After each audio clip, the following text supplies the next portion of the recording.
ఓం శాంతి. జనవరి 17వ తారీఖు 2024 ఉదయం మురళి. ఓం శాంతి. బాబ్దాదా మధువనము. ఈరోజు మధుర మహావాక్యాలు. బాబా చెప్తున్నారు, మధురమైన పిల్లలు, బాబాను ప్రీతిగా స్మృతి చేస్తూ ఉండండి. సదా శ్రీమతమును అనుసరిస్తూ ఉండండి. చదువుపై పూర్తి గమనముంచండి. అప్పుడు మిమ్మల్ని అందరూ గౌరవిస్తారు. ప్రశ్న: అతీంద్రియ సుఖము ఏ పిల్లలకు అనుభవం అవుతుంది?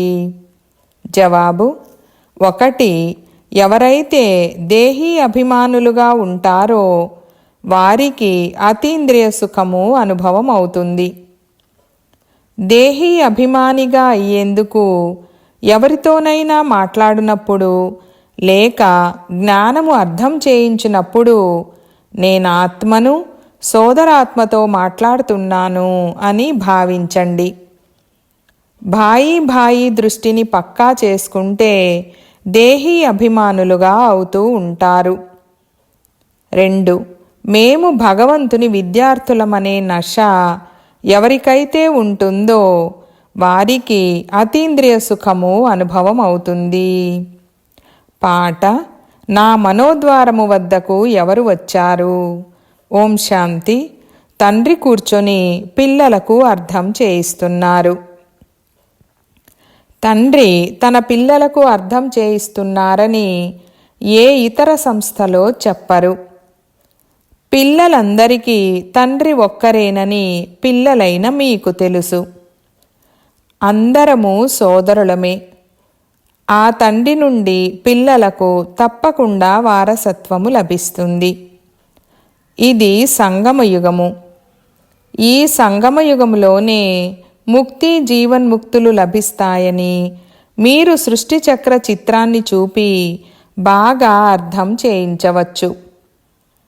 పిల్లలైన మీరు జీవన్ముక్తికి వెళ్తారు. మిగిలిన వారందరూ ముక్తిధామానికి వెళ్తారు. సద్గతిదాత, ముక్తిదాత, మార్గదర్శకుడని వారినే అంటారు. రావణరాజ్యములో లెక్కలేనంత మంది మనుషులున్నారు. రామరాజ్యములో ఒకే ఆది సనాతన దేవీ దేవత ధర్మముండేది. వారిని ఆర్యులని, వీరిని అనార్యులని అంటారు. ఆర్యులనగా పరివర్తన చెంది బాగుపడినవారు, అనార్యులనగా పరివర్తన అవ్వనివారు. ఆర్యుల నుండి అనార్యులుగా ఎలా అయ్యారో ఎవ్వరికీ తెలీదు. ఆర్య అనేది ఏ ధర్మము కాదు. ఆర్యులనగా పరివర్తన చెందిన దేవతలు. వారే 84 జన్మలు తీసుకున్న తర్వాత అనార్యులుగా అవుతారు. ఎవరైతే అత్యంత ఉన్నతులైన పూజ్యులుగా ఉండేవారో వారే పూజారులుగా అయ్యారు. హంసో అర్థము కూడా తండ్రే అర్థం చేయిస్తున్నారు. మెట్ల చిత్రం ద్వారా అర్థం చేయించడం చాలా బాగుంటుంది. ఆత్మయే పరమాత్మ, పరమాత్మయే ఆత్మ అని అనడం తప్పు. ఇది చాలా పెద్ద నాటకము. మనమే పూజ్యులుగా ఉండి పూజారులుగా అయ్యామని మీకు తెలుసు. అనగా మనమే దేవతలుగా ఉండేవారము. దేవతల నుండి క్షత్రియులుగా అవుతాము. మెట్లు తప్పకుండా దిగుతాము కదా. ఇది కూడా ఒక గణన, లెక్క. 84 జన్మలు ఎవరు తీసుకుంటారు? మీకు మీ జన్మల గురించి తెలీదని నేనే మీకు తెలుపుతానని తండ్రి చెప్తున్నారు. ఇది చక్రము. ఇందులో మనమే దేవతలు, క్షత్రియులు మొదలైన వారిగా అవుతాము. 21 జన్మలు అను మాట ప్రసిద్ధి చెందినది. మనుషులకు ఈ విషయాల గురించి తెలీదు. తమో ప్రధానంగా ఉన్నారు. ఇప్పుడు పిల్లలైన మీకు మాత్రమే జ్ఞానము పూర్తిగా లభిస్తోంది.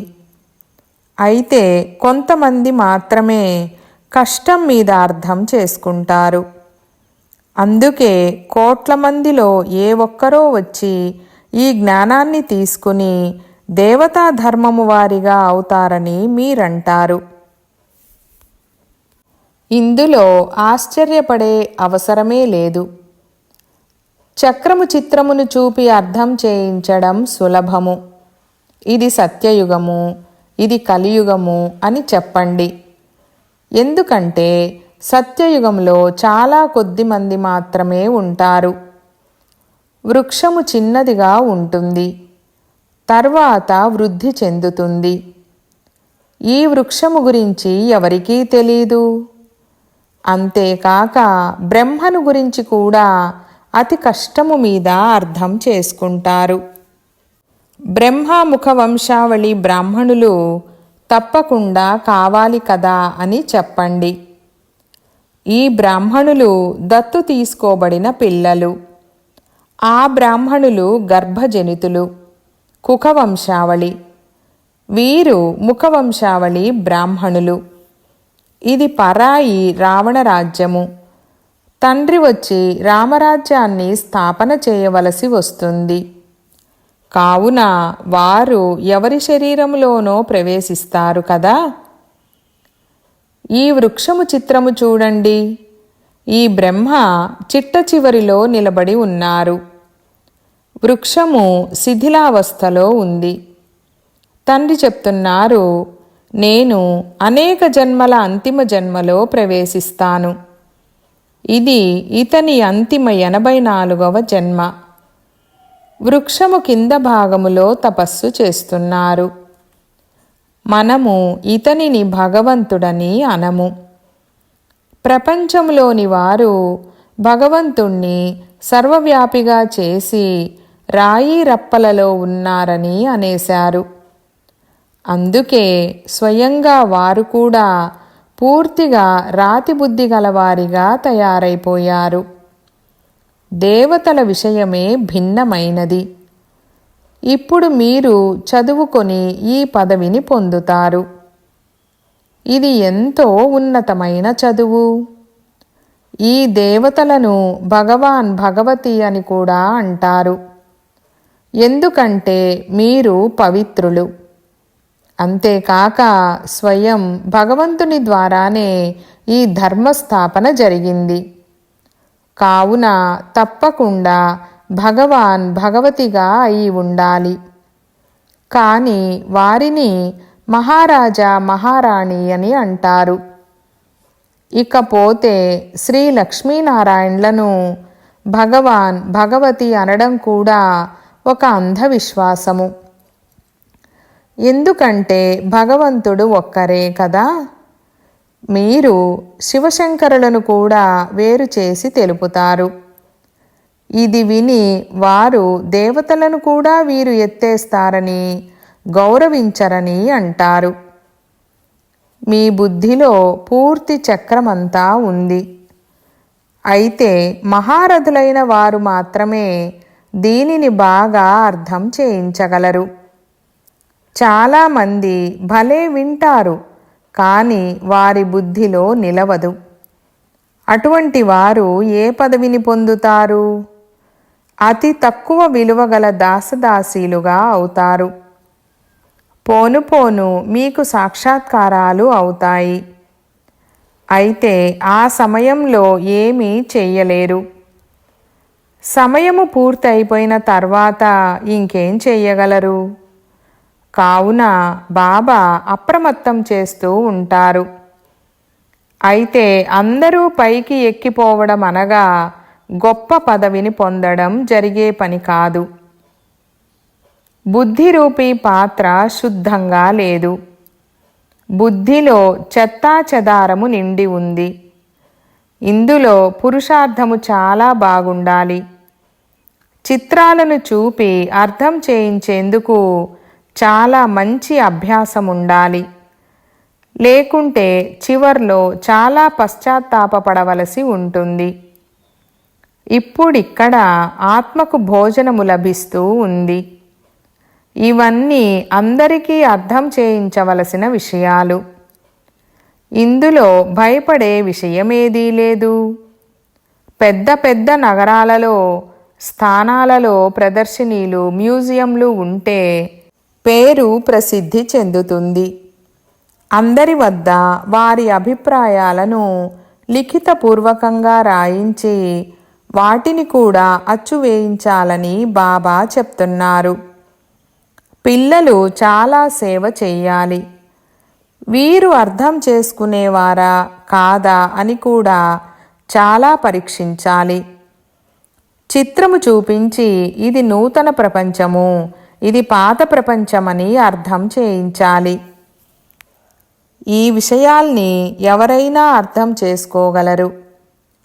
కేవలం సమయాన్ని చాలా ఎక్కువ చేసేశారు. అందువలన మనుషులు భ్రమలో పడి ఉన్నారు. మొట్టమొదట తండ్రి పరిచయాన్ని ఇవ్వాలి. ఎవరైతే దేహీ అభిమానులుగా ఉంటారో వారికి మాత్రమే అతీంద్రియ సుఖము ఉండగలదు. కేవలం ఉపన్యాసం వలన పని జరగదు. ఉపన్యసించున్నప్పుడు కూడా నేను ఆత్మిక సోదరుడను, సోదరాత్మకు అర్థం చేయిస్తున్నానని భావించాలి. ఆత్మాభిమానులుగా అయ్యేందుకు చాలా కష్టపడాలి. కానీ పిల్లలు క్షణక్షణము మర్చిపోతారు. తండ్రే వచ్చి పిల్లలకు అర్థం చేయిస్తారు. ఆత్మలు పరమాత్మ చాలా కాలము వేరుగా ఉండినారు అనే గాయనం కూడా ఉంది. దీని అర్థం కూడా మీకు మాత్రమే తెలుసు. మహారథులైన వారు స్వయాన్ని ఆత్మగా భావించి తండ్రిని స్మృతి చేసే అభ్యాసము చాలా ఎక్కువగా చేయాలి. అప్పుడే స్వయాన్ని శక్తివంతులుగా భావిస్తారు.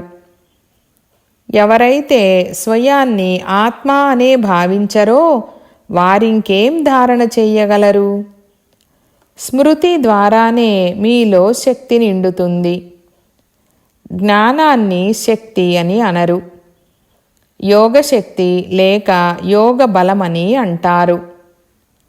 యోగ బలము ద్వారానే మీరు విశ్వానికి అధిపతులుగా అవుతారు. ఇప్పుడు మీరు చాలా మందిని మీ సమానంగా తయారు చెయ్యాలి. ఎంతవరకు మీ సమానంగా తయారు చెయ్యరో అంతవరకు వినాశనము జరగదు. పెద్ద యుద్ధము మొదలైనా అది నిలిచిపోతూ ఉంటుంది. ఇప్పుడు చాలామంది వద్ద బాంబులున్నాయి.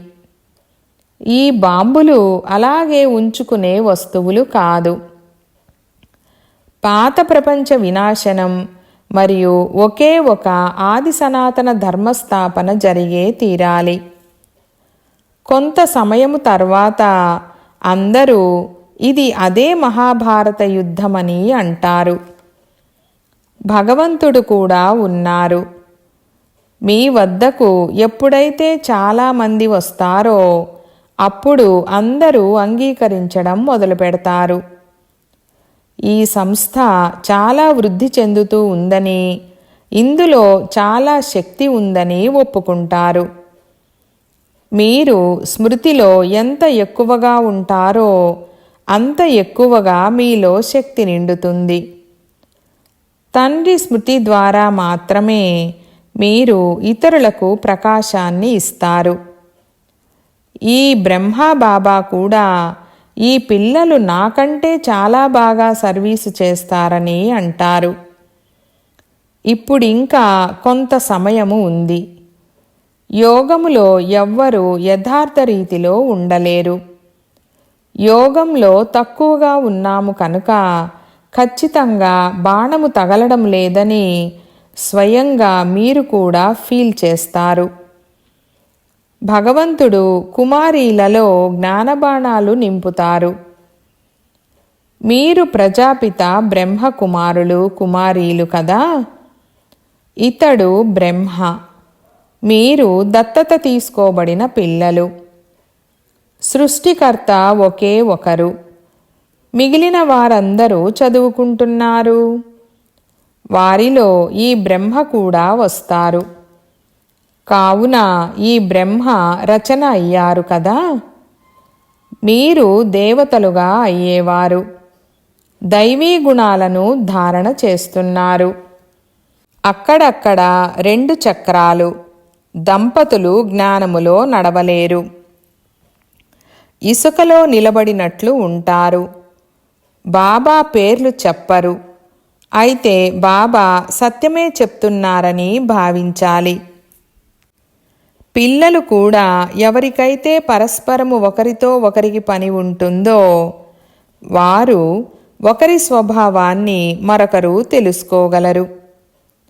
మనమే తలమానికంగా శిరోకిరీటంగా ఉండేవారమని ఇప్పుడు మళ్ళీ అలా అవుతామని పిల్లలు భావిస్తారు. మీరు ఎవరికైనా ఈ జ్ఞానము అర్థం చేయిస్తే మొదట వారు అంగీకరించేందుకు తయారుగా ఉండరు. తర్వాత నెమ్మదిగా అర్థం చేసుకుంటారు. దీనికి చాలా బుద్ధి కావాలి. ఆత్మలో బుద్ధి ఉంది. ఆత్మ సచ్చిత్ ఆనంద స్వరూపము. ఇప్పుడు పిల్లలైన మిమ్మల్ని దేహీ అభిమానులుగా తయారు చేయడం జరుగుతుంది. ఎంతవరకు తండ్రి రారో అంతవరకు ఎవ్వరూ దేహీ అభిమానులుగా అవ్వలేరు. ఇప్పుడు తండ్రి ఆత్మాభిమాని భవ అని చెప్తున్నారు. నన్నొక్కరినే స్మృతి చేస్తే నా నుండి శక్తి లభిస్తుంది. ఈ ధర్మము చాలా శక్తివంతమైనది. మొత్తము విశ్వముపై రాజ్యపాలన చేస్తారు. ఇదేమైనా తక్కువ విషయమా? తండ్రితో యోగము జోడించడం ద్వారా మీకు శక్తి లభిస్తుంది. ఇది కొత్త విషయము. దీనిని మంచి రీతిగా అర్థం చేయించవలసి ఉంటుంది. ఆత్మల అనంతమైన తండ్రి వారే నూతన ప్రపంచ రచయిత. కావున శివుడు వచ్చి ఏం చేస్తారో వారి కర్తవ్యమేమిటో అందరికీ అర్థం చేయించండి. కృష్ణ జయంతి, శివ జయంతి రెండింటినీ ఆచరిస్తారు. ఇప్పుడు వీరిరువురిలో పెద్దవారెవరు? అత్యంత ఉన్నతమైన వారు నిరాకారుడు. ఆయన ఏం చేశారని శివ జయంతిని ఆచరించడం జరుగుతుంది? కృష్ణుడేం చేశాడు? పరమపిత పరమాత్మ సాధారణ వృద్ధ శరీరములో వచ్చి స్థాపన చేస్తారని రాయబడి ఉంది. అనేక రకాలైన మతాంతరాలు ఉన్నాయి. శ్రీమతమైతే ఒక్కటే. దాని ద్వారా మీరు శ్రేష్టంగా అవుతారు. మానవ మతము ద్వారా శ్రేష్టంగా ఎలా అవుతారు? ఈ ఈశ్వరీయ మతము మీకు ఒక్కసారి మాత్రమే సంగమయుగములో లభిస్తుంది. దేవతలైతే వారి మతమును ఇవ్వరు. మనుషుల నుండి దేవతలుగా అవుతారు. అంతే. అంతటితో సమాప్తము. అక్కడ గురువులు మొదలైన వారిని కూడా ఆశ్రయించరు. ఇక్కడ మనుషులు గురువుల నుండి మతమును తీసుకుంటారు. కావున మేము రాజయోగులమని వారికి యుక్తిగా అర్థం చేయించాలి. హఠయోగులు ఎప్పుడూ రాజయోగాన్ని నేర్పించలేరు. వారు నివృత్తి మార్గానికి చెందినవారు. తీర్థయాత్రలకు ప్రవృత్తి మార్గము వారే వెళ్ళవలసి ఉంటుంది. పిల్లలైన మీరు ఏ విషయంలోనూ భ్రమపడరాదు, సంశయపడరాదు. ఇది తయారైన డ్రామా. ఇది అనేక మార్లు పునరావృతమవుతూ ఉంటుంది. మీ సర్వీస్ కూడా కల్పకృతము వలె జరుగుతుంది. డ్రామాయే మీతో పురుషార్థము చేయిస్తుంది. అది కూడా మీరు కల్పకృతము వలె చేస్తారు. పురుషార్థము చేసేవారి నడవడిక ద్వారా మీరు అర్థం చేసుకోగలరు. అప్పుడే ప్రదర్శినిలో వచ్చు గ్రూపును చూసి వారికి తగినట్లుగా గైడుని ఇవ్వడం జరుగుతుంది. తద్వారా మంచి రీతిలో అర్థం చేయించగలరు. చదివించే తండ్రికి పురుషార్థము ఎవరు మంచి రీతిగా చేస్తున్నారో బాగా తెలుసు. ఎంతో విశాలమైన బేహద్ బుద్ధి గలవారిగా తయారు చేస్తారు. మేము ఎవరి పిల్లలమనే నష పిల్లలైన మీకు ఉండాలి. స్వయంగా భగవంతుడే మనల్ని చదివిస్తున్నారు. ఎవరైనా చదవలేకుంటే పారిపోతారు. వీరు నా పిల్లలు కారని భగవంతుడు కూడా అర్థం చేసుకుంటాడు. భగవంతుని పిల్లలు ఎవరైతే ఒకప్పుడు చదువుకునేవారో వారు పారిపోయి ఆ తర్వాత కొంత అర్థమైతే మళ్ళీ చదువుకోవడం మొదలుపెట్టడం మీరు గమనిస్తారు. మళ్ళీ యోగములో బాగా ఉన్నట్లయితే ఉన్నత పదవిని పొందగలరు. ఇటువంటి పాఠశాలను వదిలిపెట్టి మేము చాలా సమయము వృధా చేశామని అర్థం చేసుకుంటారు. ఇప్పుడు తండ్రి నుండి తప్పకుండా వారసత్వము తీసుకుంటామని భావిస్తారు. తండ్రిని స్మృతి చేస్తూ చేస్తూ లేక బాబా బాబా అంటూ రోమాంచితమైపోవాలి. బాబా మనకు ఉన్నత పదవిని ప్రాప్తి చేయిస్తారు. మనము ఎంతో భాగ్యశాలురము. ఘడియ ఘడియ తండ్రి స్మృతిలో ఉండి వారి ఆదేశానుసారము నడుస్తూ ఉంటే చాలా ఉన్నతి జరగగలదు. అప్పుడు మళ్ళీ వారిని అందరూ చాలా గౌరవిస్తారు. బాబా చెప్తున్నారు, చదువుకున్న వారి ముందు చదువుకోని వారు బరువులు మోస్తారు. దేహాభిమానములో ఉన్నవారికి దైవీ గుణాల ధారణ జరగదు. మీ ముఖము ఫస్ట్ క్లాస్గా ఉండాలి. ఎవరినైతే భగవంతుడు చదివిస్తున్నారో వారిని అతీంద్రియ సుఖమును గురించి అడగమని అంటారు. చదువుపై ఎంతో అటెన్షన్ ఇవ్వాలి. శ్రీమతమును అనుసరించాలి. మీ యోగశక్తి వలన విశ్వము కూడా పవిత్రమైపోతుంది. మీరు యోగము ద్వారా విశ్వాన్ని పవిత్రంగా చేస్తారు. ఇది అద్భుతము కదా. గోవర్ధన పర్వతాన్ని వేలితో ఎత్తాలి. ఈ చీచీ పాడైపోయిన ప్రపంచాన్ని ఎవరు పవిత్రంగా చేశారో వారి గుర్తే గోవర్ధన పర్వతమును ఎత్తడం. అచ్చా, మంచిది.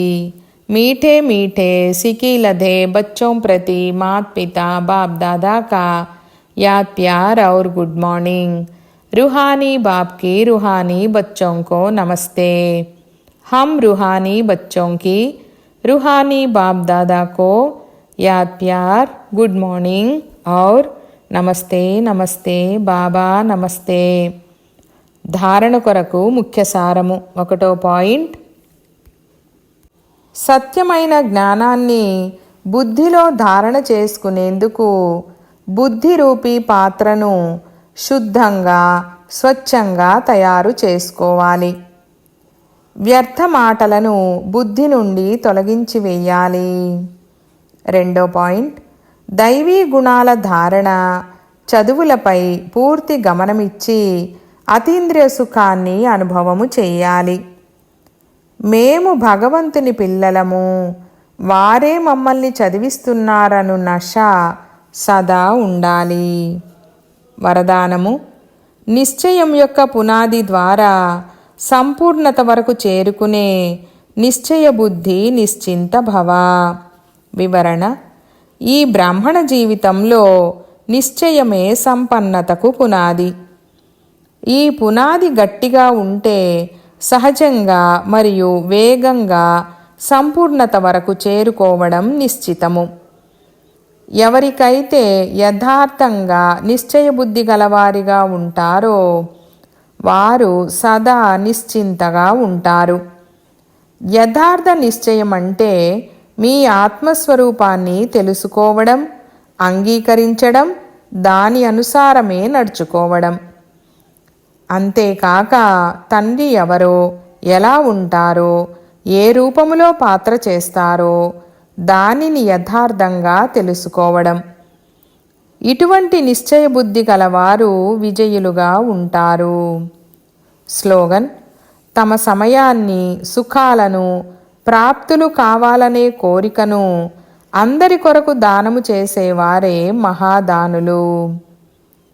ఈరోజు అవ్యక్త ఇషారా పాయింట్: ప్రారంభంలో ఎలా అభ్యాసం చేసేవారంటే నడుస్తూ ఉంటారు, కానీ స్థితి ఎలా ఉండేదంటే ఇది ఏదో లైట్ పోతూ ఉందని ఇతరులు భావించేవారు.